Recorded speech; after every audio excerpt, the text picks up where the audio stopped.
Tema kita pada kesempatan kali ini bencana alam sebagai momentum introspeksi diri untuk menjadi pribadi yang lebih baik. Ada yang disebut dengan takdir, ada yang disebut dengan sebab akibat.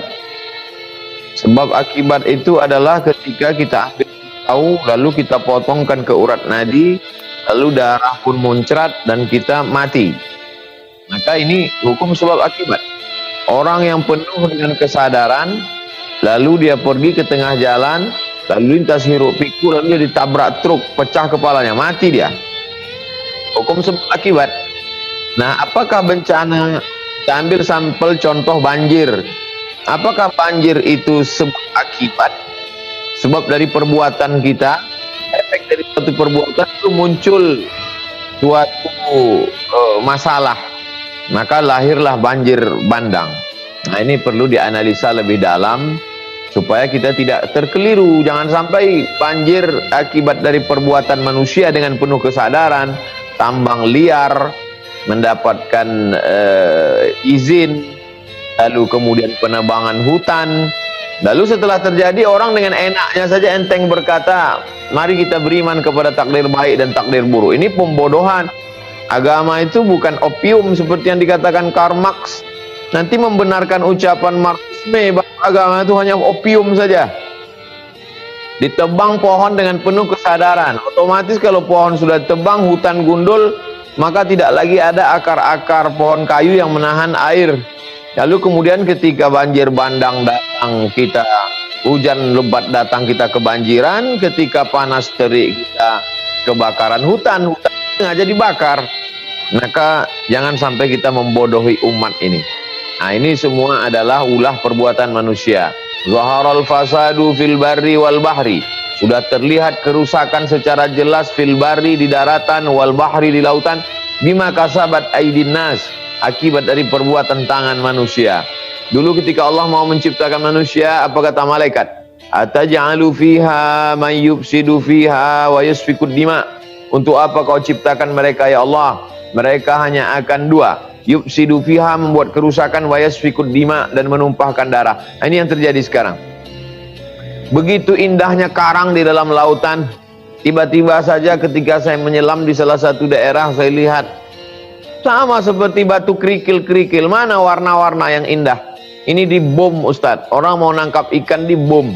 Dulu orang nangkap ikan itu dengan jaring, dengan pancing, sehingga yang terjaring, terpancing hanya yang besar-besar saja. Ini dibom sampai cucu-cucu ikan pun mati sekalian. Lalu apa yang akan dimakan oleh anak cucu kita di masa akan datang? Ikan-ikan yang tidak mestinya dimakan, ikan hias, habis semuanya, mati semuanya. Dan tidak dimakan, tidak dinikmati. Andai ikan-ikan yang terapung itu masuk ke dalam kaleng, lalu dikirimkan ke panti asuhan, panti jompo, anak yatim, pondok tahfiz Quran, anak duafa, masih ada positifnya. Dibiarkan mengapung, memutih di tengah lautan. Yang besar-besar diambil yang kecil. Ini adalah kejahatan yang luar biasa. Maka dalam Islam memang ada maaf, fa'fu wasfahu, maaf, berdamai. Tapi dalam Islam ada hukum. Ada hukum yang mesti ditegakkan. As-sariqu, pencuri laki-laki, was-sariqatu, pencuri perempuan, faqta'u aydiyahuma, potong tangannya. Az-zaniyatu, pezina perempuan, waz-zani, pezina laki-laki, fajlidu kulla wahidin minhuma mi'ata jaldah, cambuklah dia 100 kali. Maka Islam tidak hanya sekedar memberikan maaf, marilah kita bertoleransi, marilah kita berlapang dada, tapi juga Islam mengajarkan ada punishment, ada hukum. Dan itu ada pada orang yang diberikan amanah. Uli, orang amri, urusan. Ulil amri, orang-orang yang kita berikan amanah. Saat kita mencoblos mereka, itu bukan sekedar menusukkan paku di atas kertas. Kita dengan penuh kesadaran sudah memilih mereka sebagai orang yang mengurus urusan kita. Bukan mengurus ketika sudah banjir terjadi. Bukan mengurus ketika sudah terjadi musibah. Tapi mengurus langkah preventif sebelum terjadi. Nah, ini perlu diperhatikan dengan baik supaya umat ini tidak menjadi umat yang jabariyah. Padahal kita adalah ahli sunnah wal jamaah, berpegang kepada sunnah Rasulullah SAW. Ada ikhtiar, ada usaha. Ada pun jabariyah berserah kepada takdir saja. Terjadi banjir bandang, ya sudahlah, itu sudah ketetapan Allah. Betul. Nah, ini yang fase kedua yang ingin saya sampaikan adalah Qul la yusibana, katakanlah segala yang terjadi di atas muka bumi.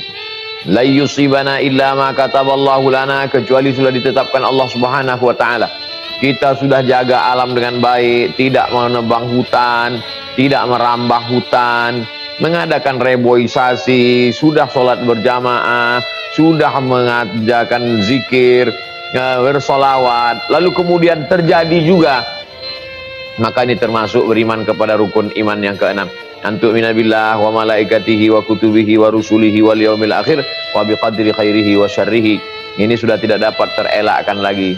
Ma asaba min musibatin, segala yang terjadi lama asaba min musibatin fil ardi, segala musibah yang terjadi di atas permukaan bumi, wala fi anfusikum, segala musibah yang terjadi pada dirimu, sakit, tiba-tiba aja kena kanker, tiba-tiba aja kena diabetes, illa fi kitabin, itu sudah dituliskan di Lauhil Mahfuz min qabli an nabra'aha, sebelum kami menciptakannya zahir di alam nyata, maka sesungguhnya kami sudah menetapkannya dalam sebuah ketetapan terencana. Begitu indah rencana Allah yang tertulis di Lauhil Mahfuz. Allah berkata kepada qalam, wahai pena, uktub, tulislah. Lalu pena pun menulis di Lauhil Mahfuz. Maka Allah bersumpah di dalam Al-Quran, demi qalam, nun wal qalami wa ma yasturun, nun, demi pena dan apa yang dituliskan oleh pena, takdir di atas Lauhil Mahfuz. Maka dalam kasus seperti ini, tsunami terjadi begitu dahsyat. Ini tidak ada hubung kait dengan kejahatan orang menebang hutan, tapi dia terjadi begitu saja. Ternyata ada lempengan kerak bumi di tengah lautan bergeser. Akibat pergeseran itu terjadilah gempa di tengah lautan.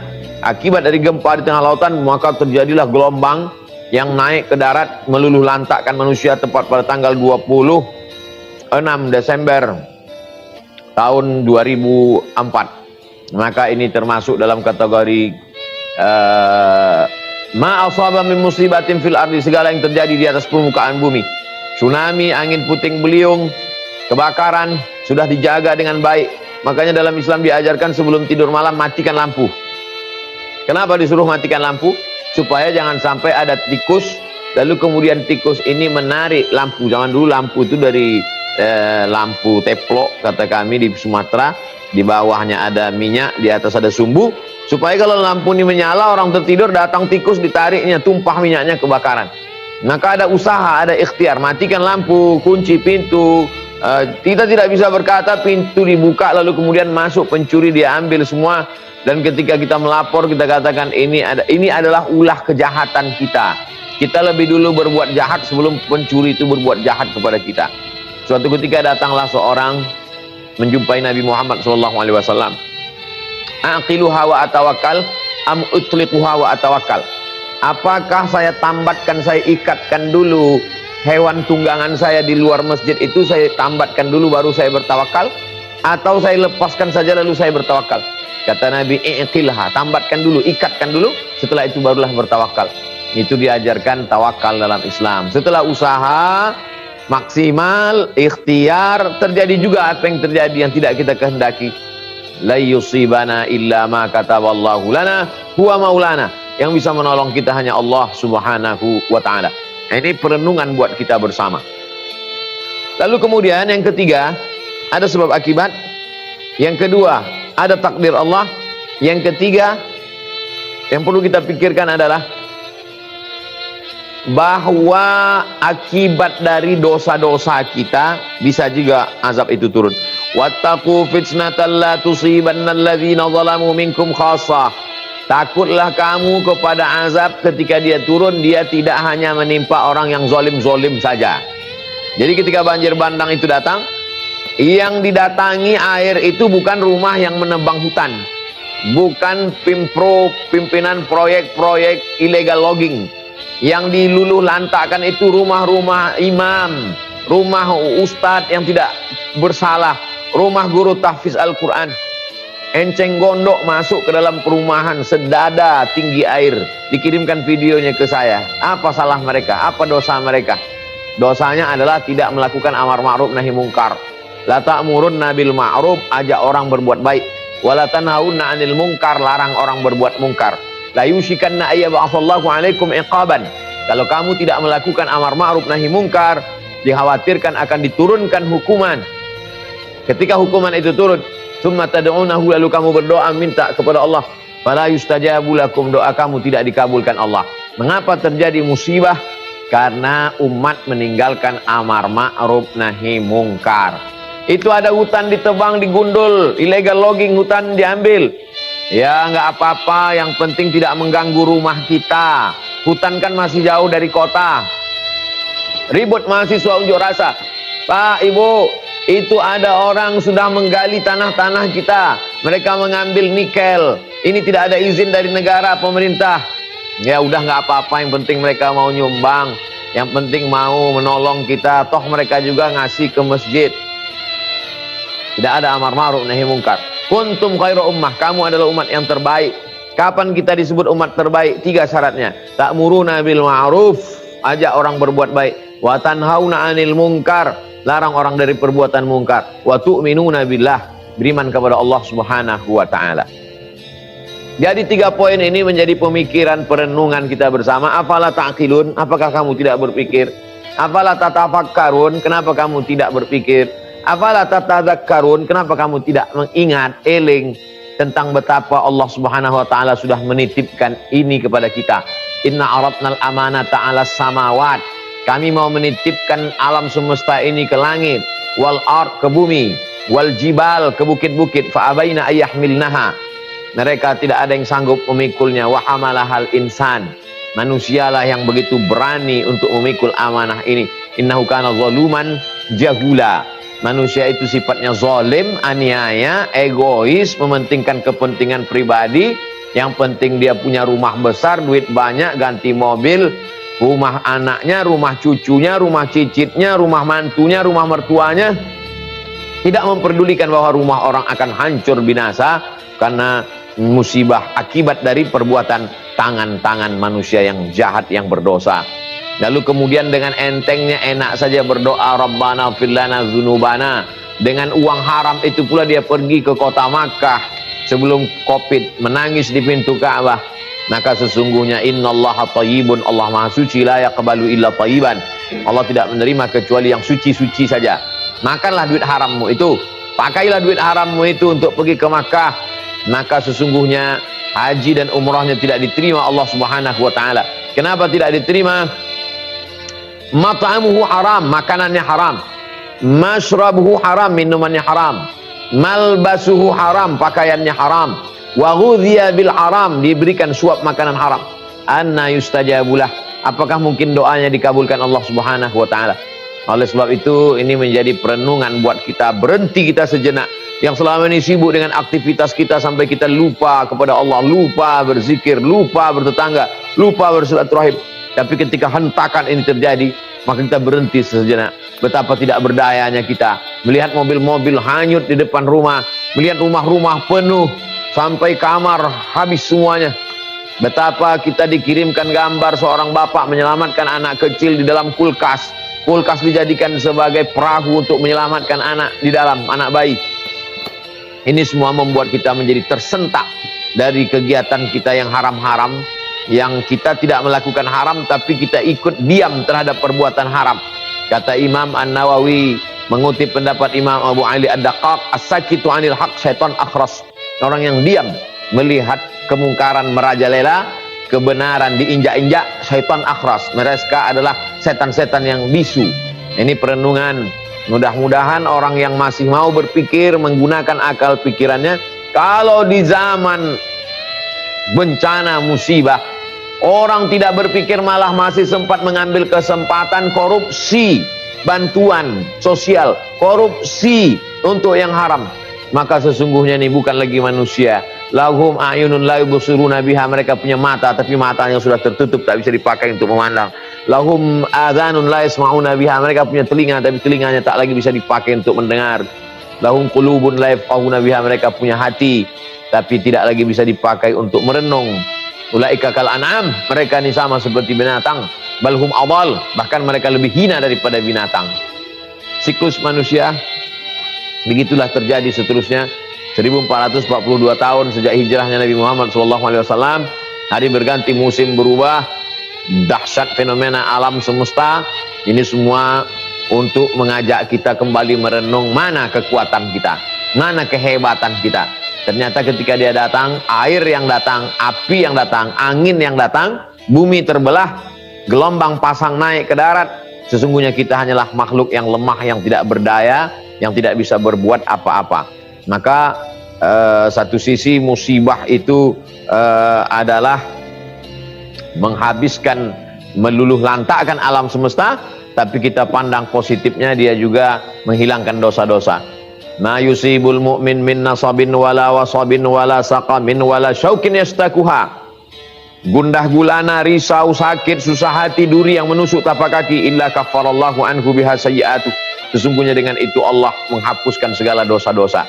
Jadi bagi jamaah yang tidak pernah melakukan perbuatan dosa yang efeknya dirasakan oleh orang banyak, maka sesungguhnya husnuzon kepada Allah. Ana, kata Allah dalam hadis kursi, indah husnuzon ni abdi bi, aku menurut prasangka hambaku kepada aku. Jadi kita husnuzon bahwa ini cara Allah mengampuni kita, menghapuskan dosa-dosa kita. Lalu kita melihat bahwa ujian ini sebagai ujian untuk mengangkat derajat keimanan kepada Allah Subhanahu wa taala. Ada derajat yang tidak diperoleh oleh orang-orang yang jihad fisabilillah, lebih tinggi daripada orang yang mati syahid, lebih tinggi daripada orang haji mabrur, yaitu pahala sabar. Innama yuwaffas sabiruna ajrahum bighairi hisab.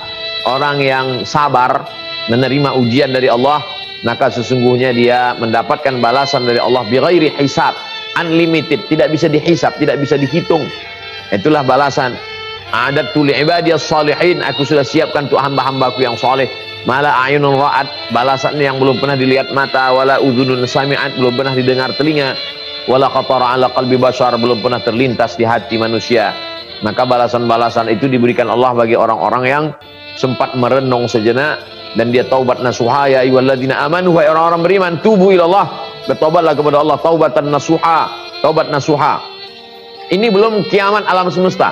Ini baru kiamat isinya sekelompok bagian kecil saja, partikel kecil saja, alam mengamuk atas perintah Allah Subhanahu wa taala. Maka ke depan mesti ada introspeksi diri. Jangan sampai manusia ini lupa. Walaula daf'ullahin nasa ba'dahum bi ba'din. Kalaulah bukan karena manusia ini saling nasihat menasihati, saling memperingatkan. Kalau ada orang yang memberikan peringatan, sesungguhnya dia bukan benci, tapi karena dia sayang.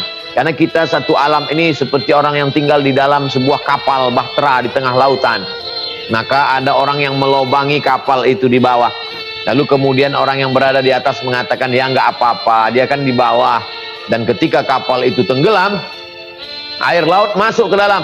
Yang tenggelam bukan cuma yang melobangi kapal di bawah, yang di atas geladak, yang di atas tiang pun juga ikut tenggelam bersama tiang-tiangnya sekalian. Maka sesungguhnya kita juga di dunia ini sama seperti dalam sebuah bahtera yang besar. Maka kalau air sudah masuk ke dalam, maka kalau ada orang dari atas mengatakan, jangan lobangi kapal, jaga kapal kita, sesungguhnya dia bukan mengintervensi urusan kita, tapi dia sudah menganggap kita bagian. Inilah ajaran Islam. Kadang sebagian orang mengatakan, kamu rese, kenapa kamu urus urusan saya, urus saja urusan kamu, ini privasi saya. Ini orang tidak mengerti ajaran Islam.